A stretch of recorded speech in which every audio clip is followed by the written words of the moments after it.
And we are live. Welcome back, everybody, to Behind the ToolBelt, episode 275. I am your host, Ty Cobb Backer. Thank you for joining us on this Wednesday edition. Today, we have another special guest. Stay tuned, and we will be back after our short intro from our sponsors.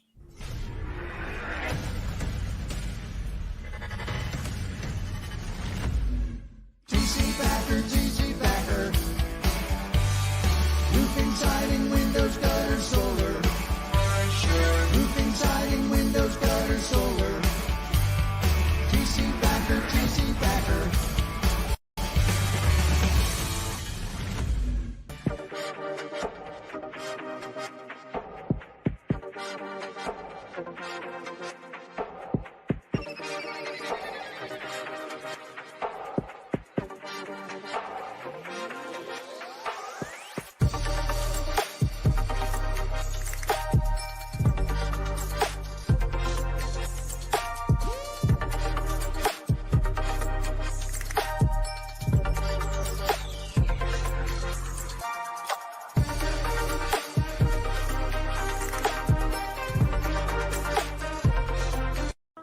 Is your lead flow down? Whether you're a company owner, office staff, salesperson, or installer, you're a roofing rock star.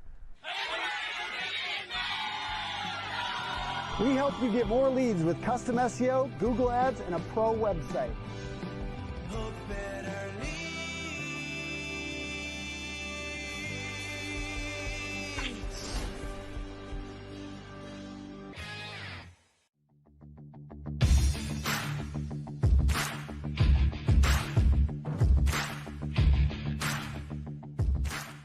Welcome to Behind the ToolBelt, where the stories are bold, the conversations are real, and the insights come to you live, raw, and uncut.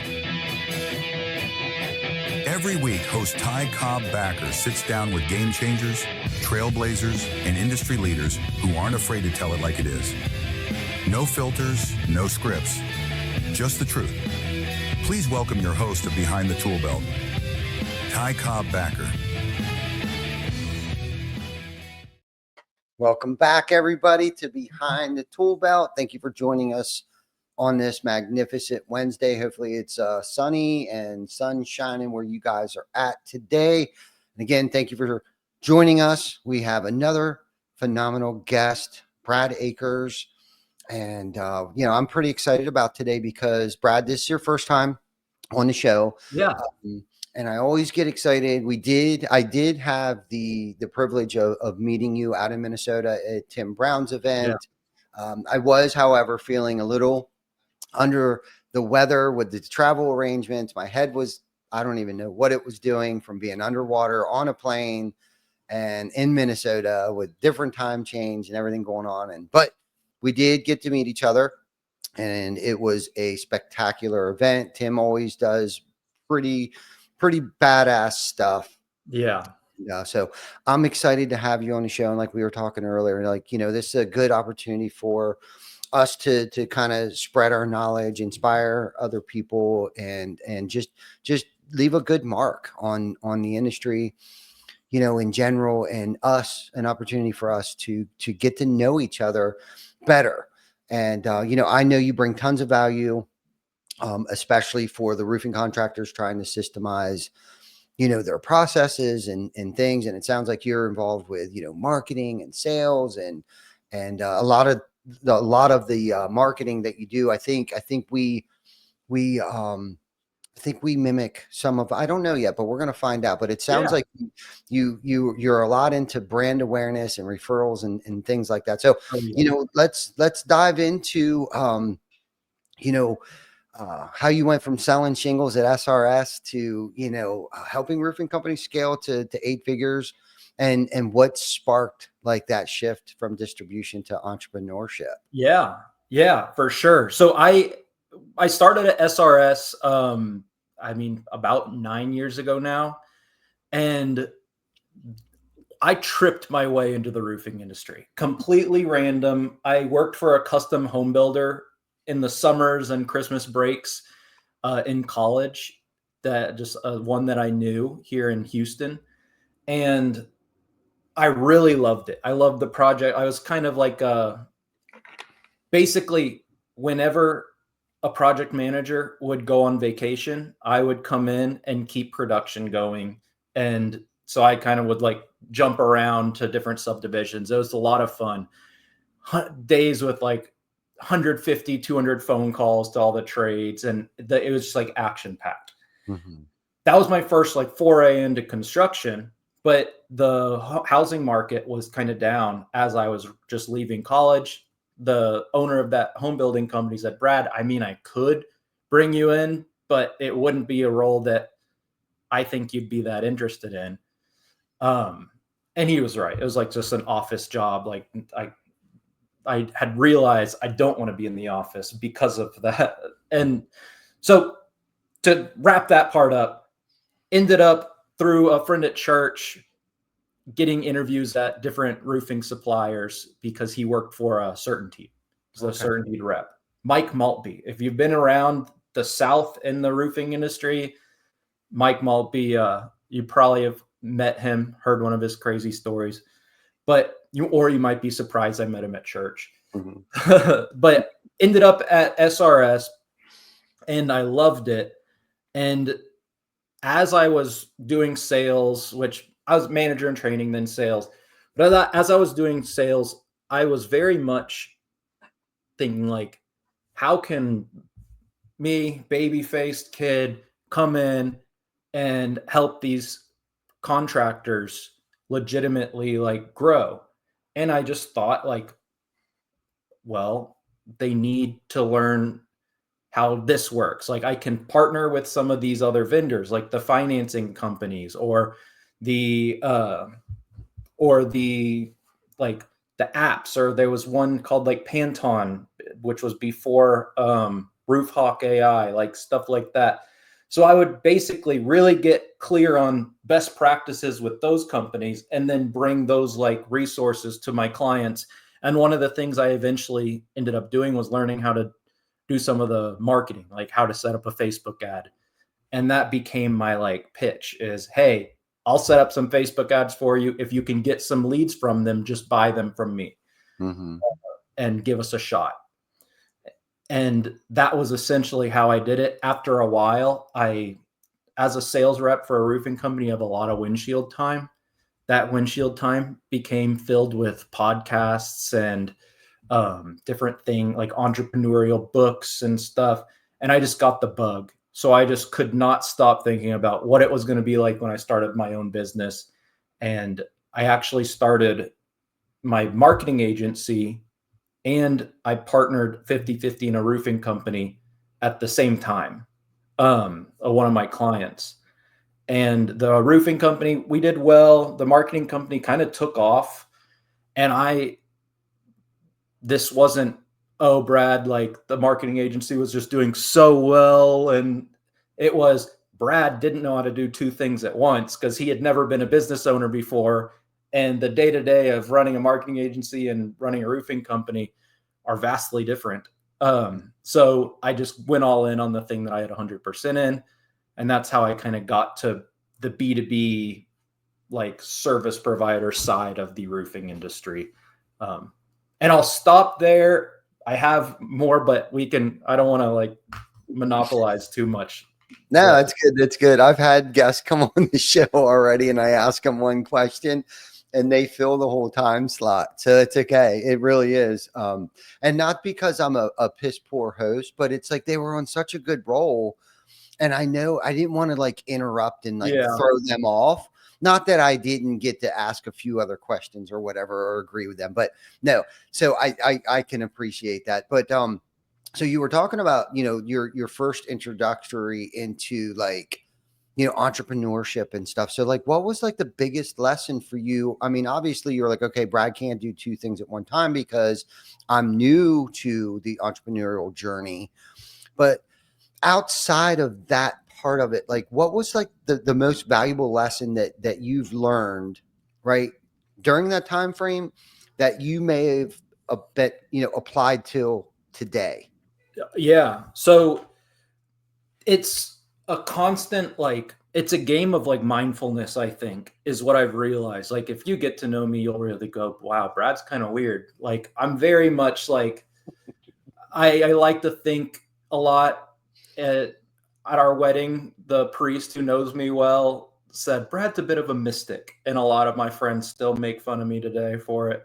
But the point is, like, I really do, like, I realize so much, like, if you cannot observe the way you're thinking and get clear on how you're making decisions, and also start looking and watching the ebbs and flows and getting a better understanding of like how we impact those, or even just how we navigate those, you're going to struggle. Like, I wish I had a much more tactical version of this answer, but my real answer that I use today the best is entrepreneurship's hard. It goes up and down. There's times where you're on an incline and you think, oh, I wish I knew what I know now because I'm doing so great. But there's always going to be an inevitable drop. And that doesn't mean that you're going to just be stuck. Hopefully you're going to go up and then up, but you're always going to be on like the right trajectory. But our emotions, I think, drive us a lot. And there's been times where I've been more of a slave to my own emotions than other times. But I think the biggest lesson that I started learning then, that I'm still learning now, is understanding the ebbs and flows, understanding how to show up consistently either way, how to make sure that I am controlling the inputs as much as possible, and also how to make sure that I'm not reacting to everything in such a big way has been the biggest progression, but also like a lesson I would say I learned a lot when I had those two things going, and I just felt like it was all crazy because I was very like volatile.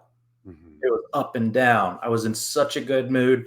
And then the next day, like a client would leave, or we wouldn't get a job, and I would just be completely down and like in this survival mode, but like a self-inflicted survival mode, not really in survival mode, just kind of operating that way. Yeah. No, I can completely relate to everything that you just said. And I think one of my valuable lessons, and you touched on it a little bit, was emotions, right? And it's so hard to not allow short-term emotions get in the way of our long-term goals. Yeah. And that is probably one of the biggest lessons that I've learned, and even other people's emotions. You know, I've allowed other people's emotions to dictate the trajectory of the goal, right? And because of that, like it has taken us a lot longer to get where we want to go, because I'm not saying that like we don't take other people's feelings into consideration and things like that, but if we know that this is the right thing to do and it might step on a couple people's toes, you know, we need to forge ahead. And that's, you know, we're not always everybody's number one fan. Being in a leadership or an entrepreneurial position, you know, we're not always going to be the most liked person. And it's like, you know, heavy is the head that wears the crown at times. But I think being resilient, like we were talking before the show here, you know, remaining resilient and consistent, right? And that's, you know, through those painful times, is unfortunately, from my experience, is where the real growth happens, right? Like I can choose to stay in bed and, you know, and let my head down and, you know, and feel defeated and just stay stuck, you know, or I can continuously do the work, even though I don't feel like doing it, you know, even though I don't want to do it. And even though I feel like I'm doing it half-ass, right? It's in those half-ass moments of just doing it and doing it and doing it until it starts to feel better, until I start to feel better. And then I start to see light at the end of the tunnel, you know, and then I feel better about it because I at least continue to suit up and show up every single day and continue to just keep pushing back and keep punching back as I'm taking the punches, right? I'm punching back twice as hard, and I feel like I'm not really getting anywhere, but I you know, I feel better because I did it, and because I continue to keep doing it, and then I have the motivation to keep going because I stop, I turn around, I look back, it's like, well, shit, I have been moving forward. Yeah. Right. Even in those times I felt even like baby steps. And like, that's the thing, that's okay. Like, as long as our emotions will send us backwards a lot of the time, but there's a set of inputs that we all know. Like we all know. It's like when someone says they have a lead problem, I'm like, no, you don't. You have a pride problem. You just don't want to knock doors. That's okay. I don't love knocking doors either. And I'm not suggesting that that even needs to be the route that you go to grow your business. Mm-hmm. But stop living in fairy world. Stop just misdiagnosing what the actual root of the issue is. Mm-hmm. And what I've found is there's a line. This is just neutral. You're on a high, everything's great, and then you're on a low. I would say the thing that I've developed the most and gotten better at and am becoming more aware of is simply how can I make sure that I don't get too comfortable if I'm on an incline? And how can I make sure that I don't have to go to what feels like a rock bottom moment before I snap out of it and take the action to actually progress again? Because that's the cycle that I had been on for years, honestly. Like, I'm like 6 years into entrepreneurship now. Mm-hmm. I've been so blessed to be I've bought businesses and sold businesses and merged. Like I have a lot of really cool little accolades, but there's been so many dreadful days and nights that weren't necessary, that were really because I just needed to hit some low before I could finally snap out of it and just do the work again. Mm-hmm. And the work is the work. Like it doesn't change. It doesn't care how you're feeling. And I think that's kind of part of what you are saying is like, hey, you might be half-assing it, but the work's the work. Like a step forward is a step forward. Just because you're not sprinting doesn't mean that you're not progressing. Mm-hmm. And so it's been something I'm grateful for. I've worked with leadership and mindset coaches to help me with that. It's not like just some Brad wisdom. It's borrowed wisdom for sure, but it's been really impactful for me. And I think that that's one of the things I even try to help my clients with is like, hey, what are the inputs? What are the things that we can do, whether we're feeling great or feeling bad? How can we ensure that they're getting done no matter how we're feeling? Because we're going to have ups and downs. And that's one of the big things that I like the way I approach things with them, because I just think it's so key, because it's hard. Like we're in a small percentage of people. Mm-hmm. Isn't that the truth? Yeah. And I'm my own worst critic. And that's what I mean when I feel like sometimes I'm just half-assing this, right? It's and honestly, and I'm not even saying this in an arrogant way, but it's like sometimes my half-ass is still better, than most people's, 100%. And You've been in the game longer. Yeah. Right. You know what I mean? And again, I wasn't saying that arrogantly. And, but I will be so hard on myself at times, and I'll get fixated on the 5% that might not be going well. Mm-hmm.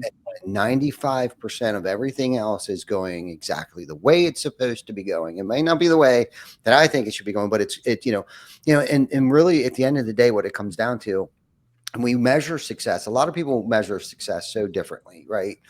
And today, and the older that I get, it's like, success isn't just always professionally, right? And what I do at work and the amount of money and blah, blah, blah, blah. A lot of people talk about, it's not the amount of money, it's the amount of people that you've impacted, right? And that's cool too, right? To say that kind of thing. But where I've been, and in this whole work-life balance thing that everybody, that's kind of catchy right now too. Yeah. And I recently read a book. It's called, The One Thing. I've heard of that. I haven't read it, but I've heard of it. It's good. It's good. Yeah. And the one thing that I got out of the book is, screw work-life balance, because anytime I'm trying to balance something, if I'm at work, my home life is suffering, and if I'm spending too much time at home, then work is suffering. And basically the dude sums it up to like, if you're at work, work. If you're at home, be at home. Mm-hmm. If you're going to play, right? Even if you're at home for 5 minutes, be there intentionally for that 5 minutes, right? But when you're at work, just work. Like, don't bring, your issues or even the good things to work. Like just be at work and work. You know what I mean? Instead of like focusing on trying to find balance, because ultimately at the end of the day, you're going to drive yourself crazy and then everything's going to suffer. Oh yeah. And I'm not even perfect at this by no means. And again, that's kind of where I'm measuring my success today is like, if I was at work today, was I actually at work?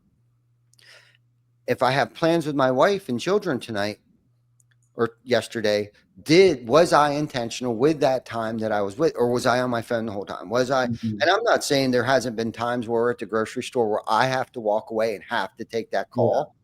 You know what I mean? And I think your significant other also plays into Oh yeah. a lot of your success too, and how tolerant and patient they are. Right. And thank God for Jenna and how patient she is with me. But like I've had to walk away and come back because they don't need to hear the drama or whatever, or the frustration.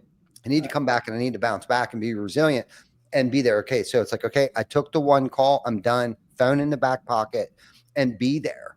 Right. And I know it's just at the grocery store, but we've had some of the best conversations in line at the grocery store, right? Mhm. And I've watched my children grow up in lines at grocery stores. Yeah. Like, you know what I mean? I've helped them pick out their favorite cereals. I've helped pick out the coolest new Hot Wheels or whatever. Do you Yeah. know what I mean? And those precious moments that are so special to them. You know, I don't want to lose those little things. And now I got the opportunity and pleasure of helping raise three beautiful, wonderful grandchildren. I have three children, I have three grandchildren.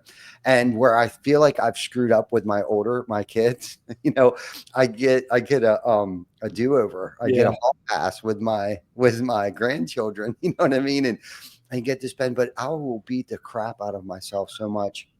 And but yeah, you know, that's good. So getting off that topic, unless you want to unless you got something else you want to So add to that. the one thing is you mentioned like you get fixated on the 5% when the 95% is going well.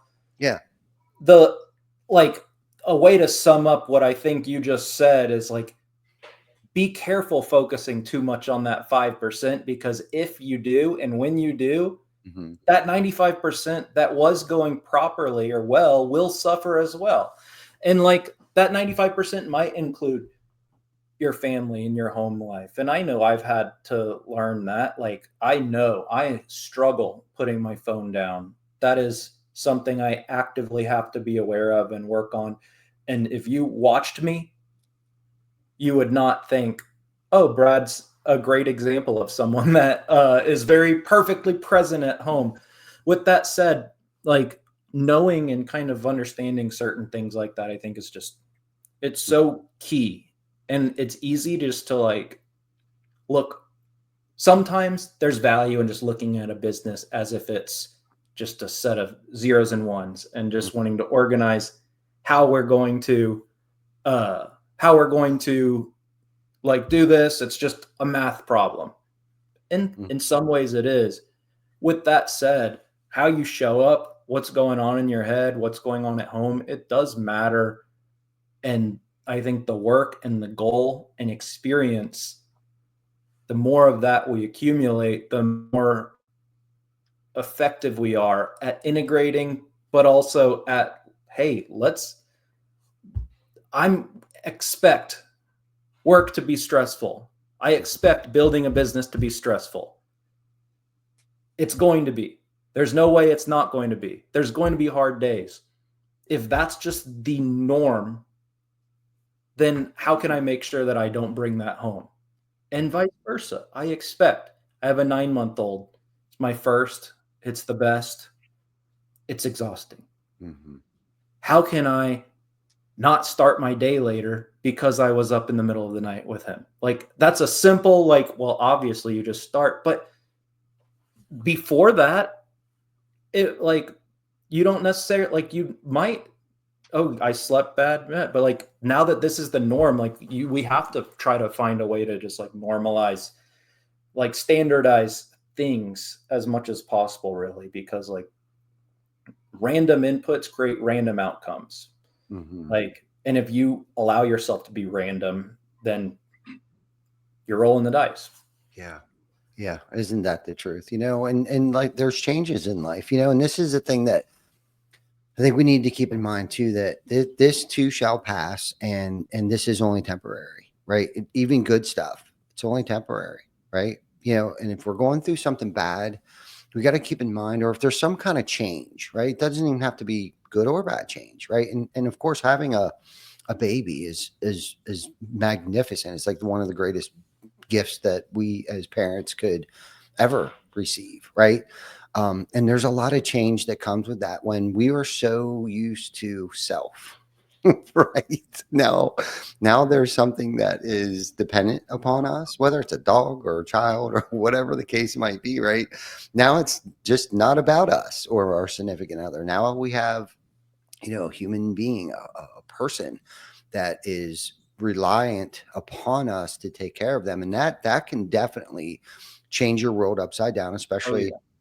if you're a business owner, because I think a lot of people get into business thinking like, yeah, I'm going to have all this time, on my hands, and I'm going to be able to do this and go on these lavishing vacations and all these vehicles and all these things, right? And that's not the case. That's not the case at all. You're trying to raise a family, and we talked about the ebbs and flows and the different seasons and things like that, and making sure that everything and everyone is taken care of. And then you throw, a child in the mix, right? And making sure that you're being the best dad that you can possibly be, and again, getting back to being my own worst critic. It's like, I feel like I'm failing, not today, but I'm just saying there are a lot of times that I have felt where I'm failing and stuff. But it's not easy. It's not even easy going to a job every day and raising a family. Like this really could apply to anybody that is just trying to be the best parent or best coworker or employee. It's not easy. And I think this is where a lot of us have to have, or have probably got or gained a lot of our empathy, for those that are around us, especially Yeah. because if you wouldn't have told me, I wouldn't have known that you didn't sleep very well last night because you were up all night with a baby teething. Well, last night I actually did fine, but Right. Right. But I think that's where we need to be a little more understanding too, because, people go through things all the time, that we have no idea what they're going through. We have no idea if they slept or they didn't sleep, or why they're not performing. Especially as an entrepreneur, it's like we have the weight of the world on our shoulders and our families. And I think we tend to, when we get home, right, I'm going to switch gears here maybe a little bit, but like, I know I have been guilty of the family, and we talk about this a lot, and I talk about it a lot. So it stays on the forefront of my mind to make sure that when I get home, that my family isn't getting the fumes, right? Where I've just like poured into everybody and inspired everybody and, got shit done. And then I get home, it's like, I don't want to be messed with. I don't want to deal with it. I can't handle it. Where's dinner? Dinner's not ready. Why are they crying? Why is there shoes all over the place? Because Chris Baker used to say, when daddy gets home, he sets the tone. And that is so true. I literally sit out in the parking lot in the driveway of my house and I clear out my inbox. I tried, was there an email that, I forgot to reply back to? And sometimes I'll sit out there for a good 30 minutes. I'll have the music on or my podcast or whatever it is, and I'll clean up my inbox, respond back to messages. Sometimes I'll choose like, okay, that needs to wait till tomorrow morning. Mhm. So then when I do go in the house, I'm a little bit better fit to go into the house and be present, when I'm there. And anybody can use that. You don't have to be an entrepreneur. You can work for somebody else, be in a management position or whatever. It doesn't even matter what you're doing, but it just, when daddy gets home, he sets the tone, and keep that in mind, because I've ruined my family's night all night, just because of being a bear. Yeah. And quite honestly, I was kind of a bear last night. Like my son Rocket wanted to hang out with me, and he did. Thank God. He knows me well enough. And maybe he didn't notice, and maybe again here I'm picking on myself again, we kind of, he got into golf this year or last year, and I had to stop golfing for my family, and now I get to golf again, because of my family, because Rocket caught the bug, and now he's kicking my ass all over the golf course. So I'm kind of envious of that. But so last night he's hitting balls and stuff. We kind of built this simulator type thing, and he's Mhm. hitting the balls, and I'm kind of working out, and you know, and not that I was kind of giving him the cold shoulder, but I really just needed to let go before I could kind of like open up. Like I get guarded. I get, I don't really want to be talked to. But he hung around long enough, until I kind of like, okay, I'm at home. I need to unwind. I started lifting heavy weights a couple years ago, and then I'll do some cardio. And I love walking on a treadmill because that's where I'll listen to my books Yeah. on the treadmill and stuff like that. And I didn't even turn it on. I started because I can see Rocket. I got the garage door open, and we built this net thing with the Sky Tracks or whatever the hell it's called.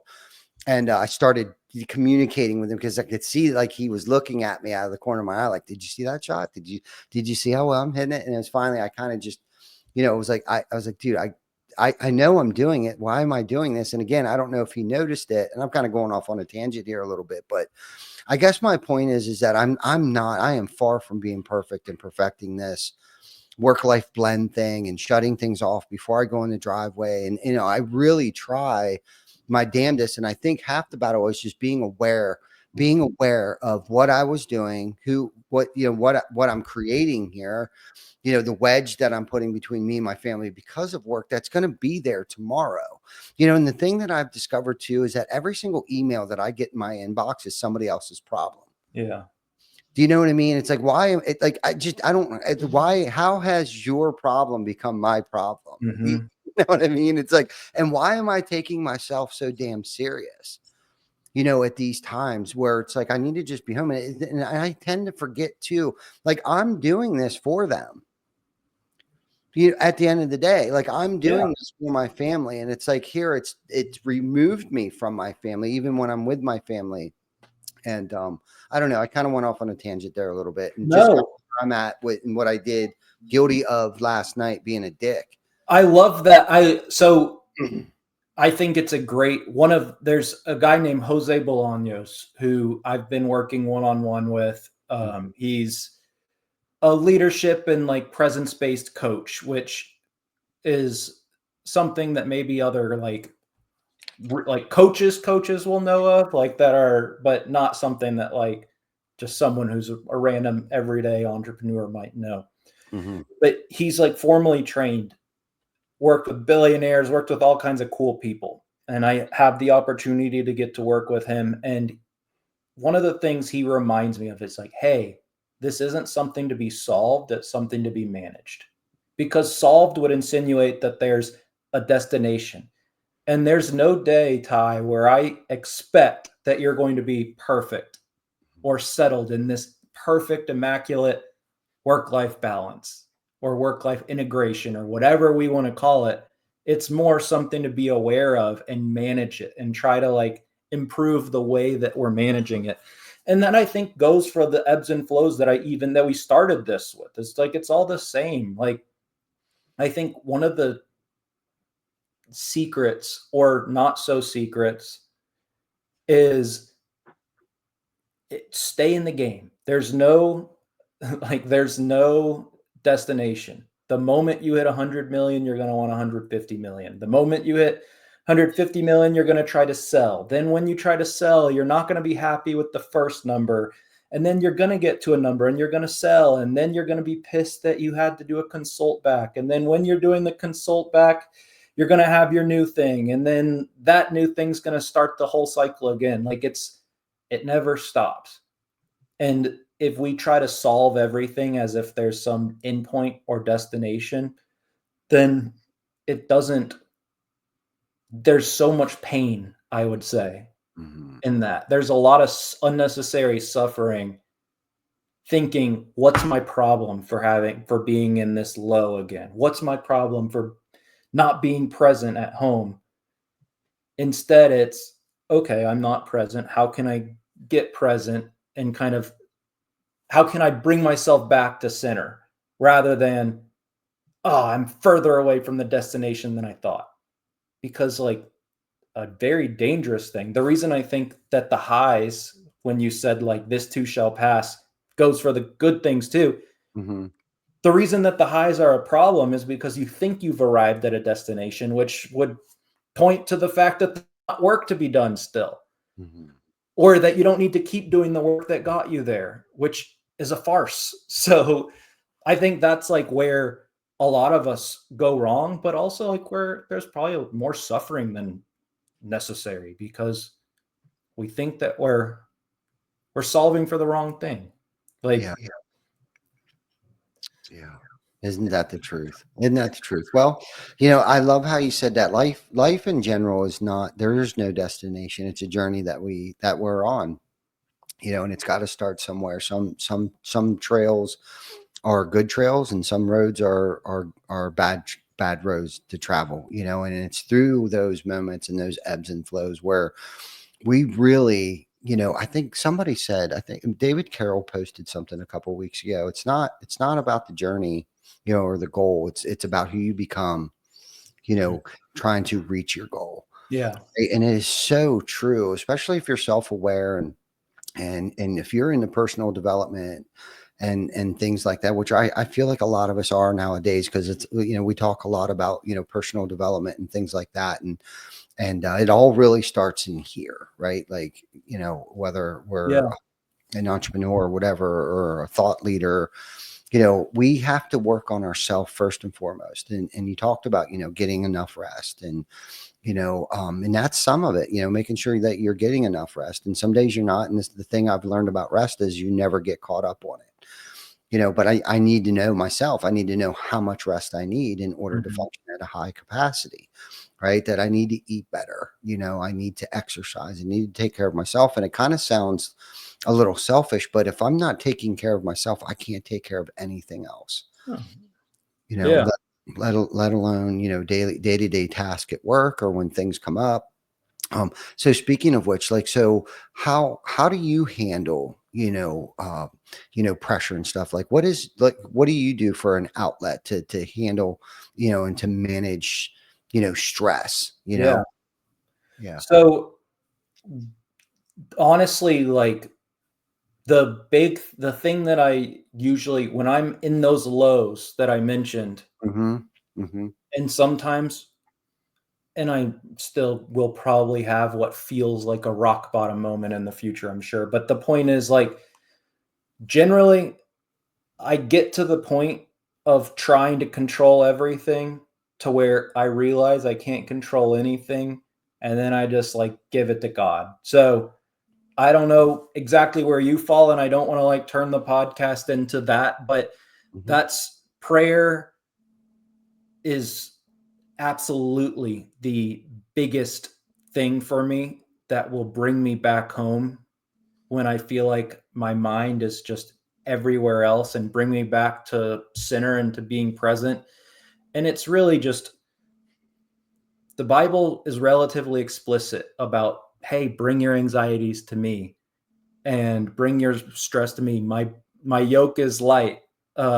Those, like, the Bible encourages us to think that way. Don't trust in your own ways. Like Philippians says something like, but the point that I'm making is simply, I need to ground myself there Mm-hmm. and in those truths and in the words, in the word, because like when you do, you learn how to listen rather than just ask. Because when you're in that state, when you're freaking out, when you're stressed, you don't know what to ask. Mm-hmm. You're Mm-hmm. not good at asking questions when you're when you're panicked, when you're like fight or flight is going off. Mm-hmm. And learning just to listen rather than ask in those moments in prayer for me has been, that's been like the only way. And that allows me to be a leader in my home in that regard. That allows me to serve my wife, like rather than just expect to have dinner, like all these things. I want to make sure that I'm giving. And when I am able to just, that's what it always says. Like in those moments, I hear be still, and I hear give, like give, don't take, a version of that, which is stop worrying about, like, stop worrying, like just give. whether it can be a million different versions of giving. There's a lot, but like, don't be someone that just takes in the conversations. Try to make sure that when you interact with people, or when you're working with someone or your team or your clients or prospects or just anyone, how can you give or uplift in that interaction rather than take? Mhm. And that generally brings me back to center pretty well. Right on. No, great answer. Great answer. And don't ever be afraid to talk about God. Um, we've talked about it, numerous times on this, and many people have different interpretations of it, and that's okay too. But I too, seek strength, through that. So speaking of which, like, so who have been like some of your biggest mentors, Yeah. and or where do you get your inspiration from? You know what I mean? Like, are you outside of the Bible? Like, do you follow Craig Groeschel, John Maxwell? Like, who has been, because I know for me, I've had mentors, but they don't know that they're my mentor. So I Yeah. think, like, so is there anybody that has really been very impactful on this journey for you? Yeah. Well, so I already mentioned Jose. Jose has been incredibly impactful. Jose Bolaños. Um, I stopped drinking because of, like, as I was working with him, and it wasn't like it was in the same light of avoiding a rock bottom moment rather than waiting for one. Mhm. So similar to that, I and I don't think everyone needs to do that, but I did. I have learned just to think and kind of learned different vocab as a result of working with him. And I look up to him so much. Like, he's become such a close friend. And I would say he's been incredibly impactful. My dad is, I'm going to try not to get emotional, but my dad is just one of the best human beings I could even like imagine. Um, he had a hard childhood. I didn't. Mhm. Like, he didn't bring it with him. Mhm. And as I've gotten older, I've been able to recognize and see and look back on like the battles that he was fighting that I had no idea he was fighting. And the fact that he was able to like insulate me from that is just something like I'm incredibly grateful for. And he serves almost anyone he interacts with. He's a lawyer, which sometimes like people are like, oh, a lawyer. Meet my dad. You won't you won't think of him like you think of all the other lawyers.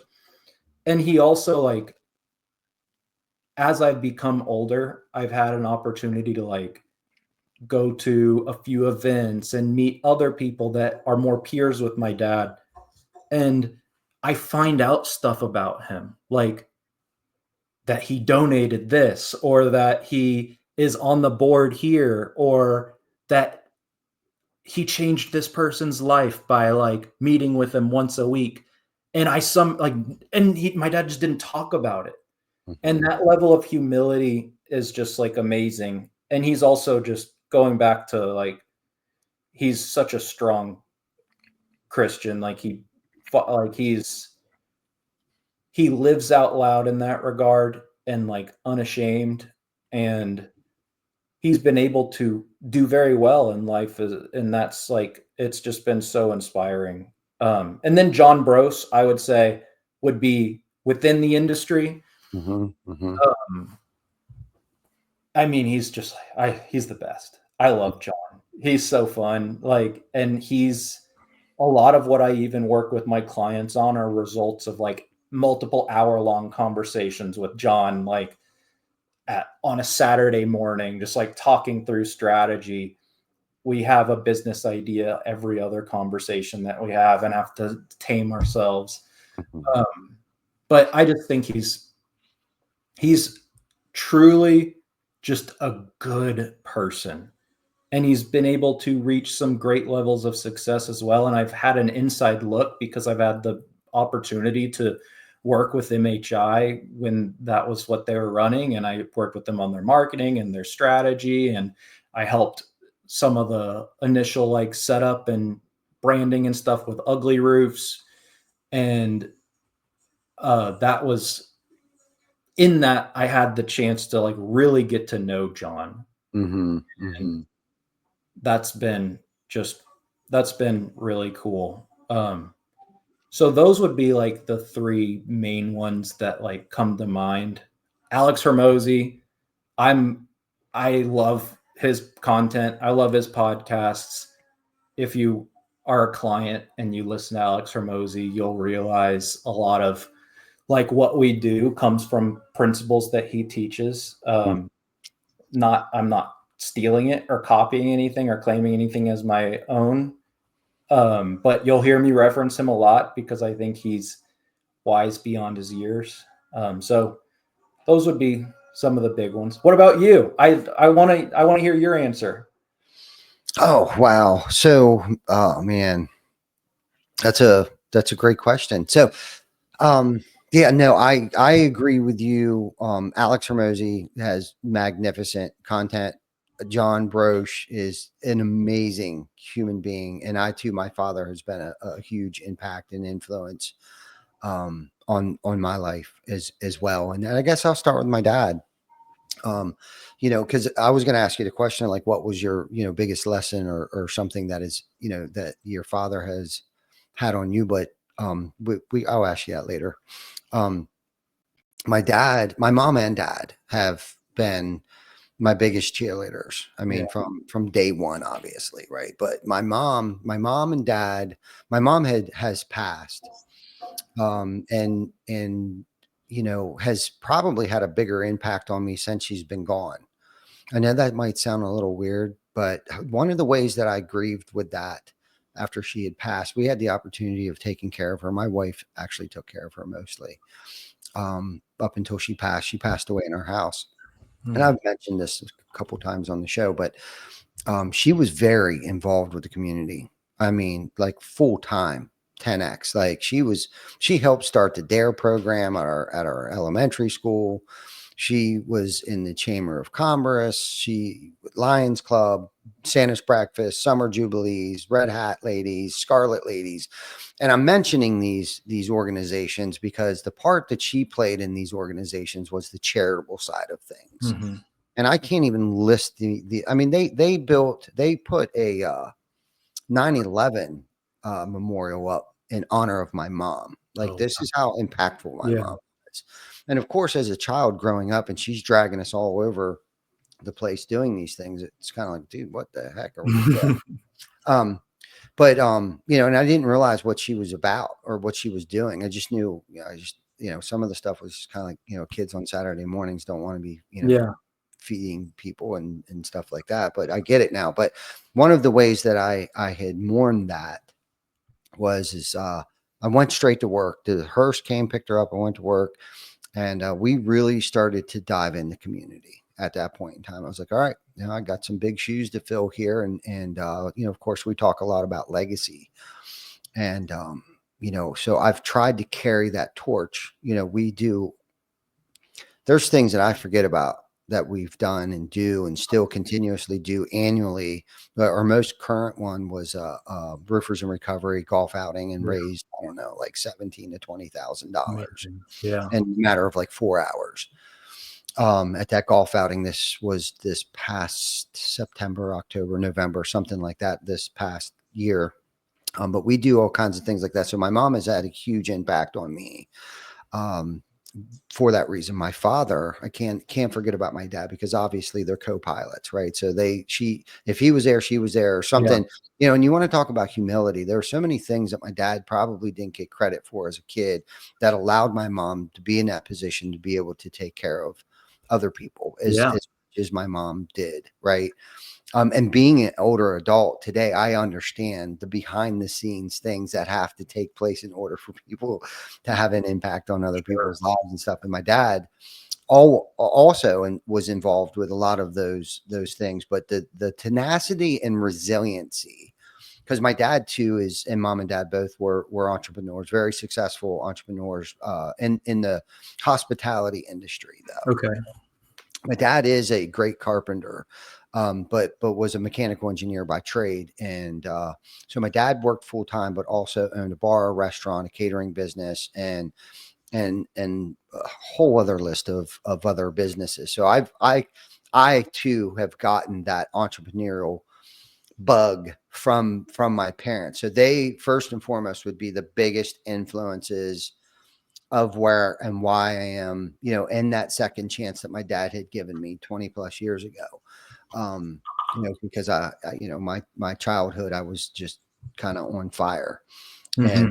but not in a good way. Yeah, no, me too. You know what I mean? So my dad actually gave me a second chance one time. And I'll never forget it. And I'm still paying him back for that in ways that he has no idea why I'm still paying him back. You know what I mean? Like, it's not a weekly or monthly conversation that we have, but I do it because I'll never forget. I had an old van that broke down, and like 2-3 hours away from home. I'll share the story. And I couldn't even drive. I had to pay a guy to drive me. And I'm a mechanic, not an auto mechanic, but roofing, siding. I came from the production side of things, and we were building this deck. I just got out of jail, and had this piece of crap 1980 E350 van that no heat, no air conditioning, no nothing. This thing was on its last leg. And I tore off a slate roof and couldn't afford a dump trailer or anything. And so I was loading the slate into the empty Oh yeah. bed of this van. Long story short, we're going up a hill and the tranny went out, like literally midway up this hill. And Jesse driving the van just as crazy as I am, or else I don't know why he'd have been there with a freaking drunk like me. But I'm a good salesperson, convinced it was a good idea to come work for me and drive my ass around. So anyhow, those of you that know Jesse, God bless him. He's no longer with us. But worked for us for a long, long time. Anyhow, he got us off, and literally, like, when an older vehicle shuts down, you lose steering, you lose brakes, you lose everything. So Jesse got us in this church parking lot, and like literally like inches away from like hitting this church. Like, we coasted, and like for whatever reason the brakes weren't working, the steering locked up, we couldn't get it restarted again.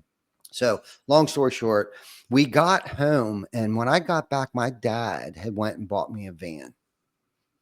It wasn't a new van, it was a new to me E350 van. And I did not deserve it. Yeah. But at that point in time, he must have saw something different in me. And I regret getting rid of that van. And I still got a sign. There was a little sign that I had found on a job site. It says, "Beware a dog." And I still have that sign. And I put it in the back of the window, just, for like an alarm system type of thing. But I really felt like it was very relevant to the way my lifestyle was prior to cleaning my act up, is that, just beware of the dog, because scratch the surface at any given time, he could veer its ugly head. And it's just a reminder, because it was broken and dry rotted plastic, almost like a for sale or for rent sign, but it said beware dog. Yeah. One of those red, white, and black signs. And but he gave me that second chance. And I believe in second chances more than anything, more than anybody that you probably ever met. And sometimes second, third, fourth, fifth, sixth chances I'll give people, because I have been given so many chances over the years. I mean, I know that I'm on borrowed time, and that's one of my other motivational pieces to why and how I operate is because I'm on borrowed time. It's like, how you get those annoying extended warranty insurance things on. Well, I've been given an extended warranty. Yeah. That I picked the phone up when I got the call, I answered and I accepted, the extended warranty. And it's like, so I have a choice. Do I do nothing with it? Right. This borrowed time that I'm on, or do I accept the challenge and know that I've been still placed here for a reason, to have a positive impact on people's lives, and take advantage of that, or waste it? Do I waste it, take advantage of it in a negative way. So my dad, I guess, to kind of circle back, because I could keep talking about that, has played a huge role in how I conduct business today. He's still alive. He's still with us. He's kicking. He's 78 years old, and he's like the most hardest working, intelligent person that I know today. Okay. So immediate family, that would be my dad. Over the years, I followed John Maxwell Oh yeah. a lot. Ed Milet, I'm a Mhm. firm believer in that things are happening for us, not to us. That says go one more. Yep, one more, right? Yeah. Just one more. And I live that way. We live just one more here. So again, these are mentors. John Maxwell doesn't know he's my mentor. I'm sure there's thousands, probably 1 million people that John mentors that he doesn't even know. And same with Ed Milet. But I follow a lot of their content. There's probably not a week that doesn't go by that I don't listen or read. Mhm. I have a daily devotional book by John Maxwell on my desk. I read it every day, and apply it to my life somehow, some way, shape, or form, personal or professional life, every single day. They have been, and right now it's funny that you brought up Alex Hormozy. I follow Layla, I think his wife's Yeah, name. she's fantastic. She is amazing. I listen to her every day on the way to work. I love her content. I Mhm. love that it's not long and drawn out for an hour like our podcast is. But I like it that it's like 12, 23 minutes. So I can listen to most of it on the way to work, then listen to the rest of it. But it seems like she's always where I'm at least with her content, I'm struggling with something at work or even at home, and that it just seems like I don't know what it is right now, because I've gone through different, not ebbs and flows, but where I'll follow Craig Groeschel. Love Craig Groeschel, Yeah. his content about leadership, and again, this is all about personal development stuff. So I'm listening to what I'm trying to work on. I'm trying to be a better parent. I'm trying to be a better leader. I'm trying to be a bigger pillar. So I'm listening to non-industry related people, coaches, Coach Wooden. I love his stuff. He's got the pyramid of success. If you're in a leadership position, I highly recommend listening. And he's a basketball coach. So preachers, pastors, and sports coaches is the what I follow outside of our industry, as far as, and I'm trying to be an industry. No, I don't even want to say I'm trying to be an industry leader, but I'm just trying to have an impact. I want to, because of this, I want to leave it better than it was the way that we found it, if that makes sense, our industry. And I think your podcast name, Behind the Tool Belt, is very descriptive. It's like, hey, let's talk about the real stuff. Let's talk about what actually goes into running a roofing business, not just tactics, strategies. Like, let's broaden it up a little bit. So Yeah, for sure. And continue, but I wanted to commend you because I think you're doing it. Well, thank you. Thank you so much. And I never want to be that self-proclaimed thought leader. You know what I mean? I'd rather have you tell me that than, you're screaming that from the rooftops, because if you only knew who I am, I still kind of live that way too. I'm just very self-conscious. If you only knew who I was, you may not want me on your podcast, but I've also learned that that's very inspiring to other people. Like, if he can do it, I can do it. And that's really truly what this is about. If I can do this, you can do this too, without a PhD. And the roofing industry, I stumbled across it too. You know what I mean? It found me. Mm-hmm. It really did. It found me when I was in the lowest place in my life. And, and I've been very mechanically inclined. I've been gifted. God gifted me that way, to be good with my hands, to be good with people. And I've become a builder. I'm a builder of teams. I'm a builder of people. I'm a builder of companies. And I just like to build stuff, and again, I don't want to waste that. I don't want to waste my talent. I wanted to apply it, because I've always was told in school, if he could just apply himself, yeah, he'd be such a great student, and I just wasn't a very good applier, Yeah. I was bored. I'd get bored. I had ants in my pants, which is known today as HDAD or whatever the hell it is. ADAD. What is it? ADHD. ADHD. Yeah. So Yeah. whatever. I guess back then I was just hyperactive. Mm-hmm. It's what they chalked it up to, even though I didn't have to take anything for it. But I've learned how to use that to my advantage too. Being very high strung and very neurotic. I'm grateful to be to suffer from neurosis. I wouldn't be who I am or where we're at today if I wasn't a sped. Yeah. And I've learned to capitalize on I don't even want to call them shortcomings. They're towering strengths. Yeah, they're my assets, Yeah. and I don't let them hold me back. I use them and I've learned how to do that kind of stuff. So, hey buddy. So yeah. What time is it? Shit, we're at our hour mark here. Okay.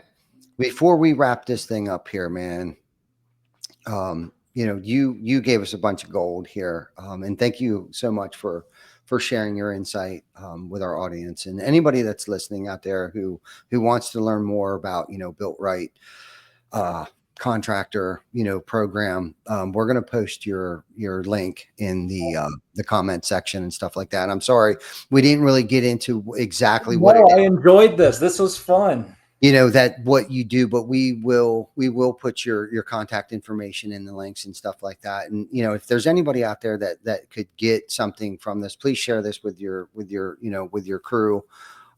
We appreciate it. And Brad, is there anything, that you want to leave us with before we sign off here?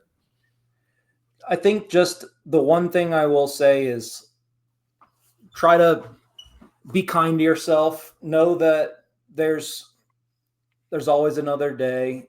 And as you're navigating entrepreneurship, know that everyone's just figuring it out, whether they've been doing it for 10 years or 50 years.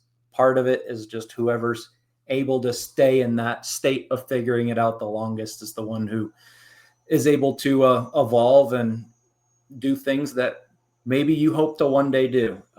So just be kind to yourself and don't take it all too seriously. It can be fun if you decide it is. Absolutely. That's what we're here to be joyful people. I honestly believe that's why we've been put on this planet, right? Not to be miserable. Especially those of us that have been given a second chance, right? Mm-hmm. Not to take ourselves so dang serious. So, but anyhow, thank you so much. We'll have to reconnect after this, at some point in time. Let's carve out some time and connect. I really want to hear about more about what you're doing. You know what I mean? Because you're involved with so much, and I honestly believe that I personally could probably hear a lot about what it is that you're doing and see how you might be able to help me out personally and professionally. So thank you for what it is that you do for our industry. You are also another, one of a few trailblazers that are leaving our industry in a better place than it was when you found it, and the impact that you're having on contractors across the country. So thank you for that. Thank Brad. you. Yeah. And if anybody out there, got anything out of this, please share it with whoever. And if you haven't liked, loved, or subscribed, please check us out on our YouTube channel. I think we don't have very many subscribers yet. We're kind of late to the show when it comes to that. I think we started a YouTube channel about a year ago. But we are allowed to stream live, so you can catch us on our live streams. And obviously the replay will be on that. And of course, social media, Facebook, IG, Spotify, Apple Play, Google Play, all that stuff. So if you're just now tuning in, please check us out on the replay, because Brad definitely dropped some gold. And 7 o'clock tonight, it will be reposted on Facebook. So till then, stay safe and take care of each other. And thank you for joining us. Thank you.